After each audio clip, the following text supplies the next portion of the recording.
কেমন আছো বন্ধু? চলে এলাম টুল্লু বাবুর একটা ভিডিও নিয়ে। মানে আজকের ভিডিও বিষয়বস্তু হচ্ছে টুল্লু বাবু আর আমার কিছু কথা, মানে আমার দুজনের কত মিল সেটা দেখাবো। চলে আসো।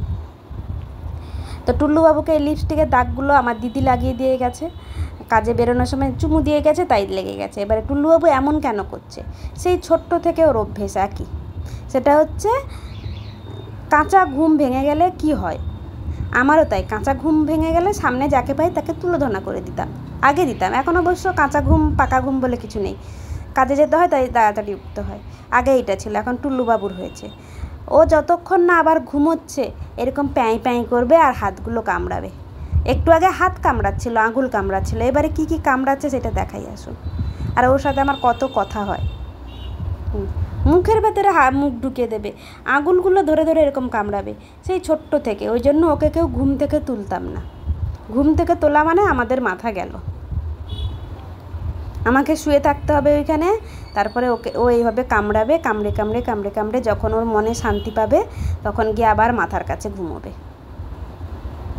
এই হচ্ছে ওর বদমাইশি। আমি মুখটা লুকিয়ে ফেলেছি দেখে দেখছে আমি বেঁচে আছি কিনা।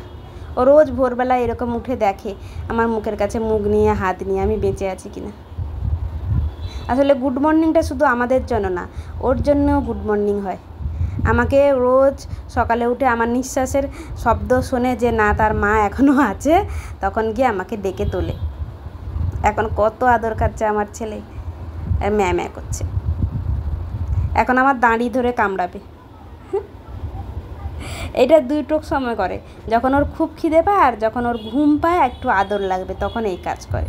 ওর মা টুম্পার পেটে যখন ও ছিল তখন থেকে আমাদের বন্ডিং। তখন পেটে হাত রেখে কত কথা বলতাম টুম্পাকে, তোর বাবু কেমন হবে, আমাদের সঙ্গে কেমন কথা বলবে, বন্ডিং কেমন হবে আমাদের, তাই বোধহয় এত ভালোবাসে আমাকে। দেখতে কেমন হবে সেটাও বলেছিলাম, ছেলে কি মেয়ে হবে সেটা বলিনি। বলেছি একটা সুন্দর বাবু হবে, সাদা রঙের একটা বাবু দিস, কারণ আমার বাড়িতে সব কালারের বাবু ছিল, শুধুমাত্র একটা সাদা কালো বিড়াল ছিল না। টুম্পা দিয়েছেও তাই, একটা সুন্দর দেখে। আরও বলেছিলাম এমন করে একটা বাবু হবে, কোলে নিয়ে ঘুরবো, কাঁধে নিয়ে ঘুরবো, কিচ্ছু বলবে না। আজ পর্যন্ত বাবু কিচ্ছু বলে না, যতক্ষণ পারো কোলে নিয়ে ঘুরতে পারো। পেটের উপরে শুয়ে থাকে, সাইডে গিয়ে ঘুমিয়ে থাকে। ওই যে দেখছো এখন পাশে গিয়ে শুয়ে গেল। যখন দিদির ডিউটি থাকে চলে যায় আর বিছানাটা পুরো আমার একার অধিকারে চলে আসে, তখন টুল্লুবাবুকে তার বিছানার থেকে বের করে দেয় ছুটকি, মানে রোজি। আর টুল্লুবাবু কী করে, ঠিক এইভাবে এসে ঘুমিয়ে থাকে, আমাকে ঠেলা মারে মেরে দিদির কাছে নিয়ে যায়। মানে আমি যখন ঘুম ভেঙে দেখি আমার বিছানায় আমি নেই, পাশ উল্টে দেখি টুল্লুবাবু আমার বিছানায় মানুষের মতো ঘুমিয়ে আছে, এরকম মাথায় বালিশে মাথা রেখে ঘুমোয়।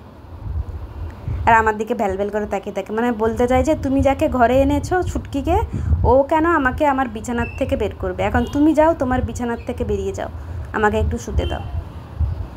কি করা যাবে, একটা মাত্র ছেলে আমার, আবদার তো নিতেই হবে। আর আমি কিছু বলি যখন, তখন মন দিয়ে শোনে, আমার কথা বোঝে। তার কত গল্প করি আমরা, সারাদিনে কি কি করেছি, কোথায় কোথায় গেছি, সব গল্প হয় বাবুর সাথে। কোথায় সাজুগুজু করতে যাবো, এই যে আমি এখন মুখ দেখাচ্ছি, বলছি চল বাবু একটু নীল পলিশ পরি, সাজুগুজু করতে হবে, বিড়ি বিড়ি করতে যেতে হবে, রথের মেলা আসছে, কত কাজ আমাদের বাকি, তোমার যেন খেলনা আনবো, সব মন দিয়ে শোনে। কারণ এখন ওর আদর লাগবে তো, তাই তো মন দিয়ে শুনবে। তারপরে একটু পরে গিয়ে ঘুমোবে। একটা ছোট্ট কিউট বাচ্চা। আর আপনাদের কেমন লাগে একটু বলবেন আমার এই ছোট্ট কিউট বাচ্চাকে, আর আমার সাথে গল্পটা কেমন লাগলো, আমার ছেলের আর আমার কতটা মিল একটু কমেন্টে বলে যাবে। যদি ভালো লাগে লাইক করে দেবে। ওকে, আজকের মতো আসছি, দেখা হবে আবার কোনো ভিডিওতে। Bye bye.